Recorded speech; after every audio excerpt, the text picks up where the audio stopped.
Lagyan ko sa gitna ng poste guys para lalong tumibay siya. Kasi dati ito walang ano eh, walang poste sa gitna. Para kung saslaban siya ay tibay siya. At pati doon sa loob lalagyan rin. Kaya pinahukayan ko ng malalim-lalim para tibay-tibay rin ang pundasyon.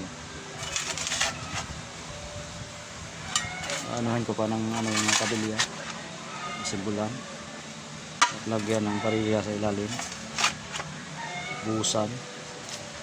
Nalati ko lang muna guys para hindi bumigay yung wall. Taas kasi mag-collapse siya o matumba.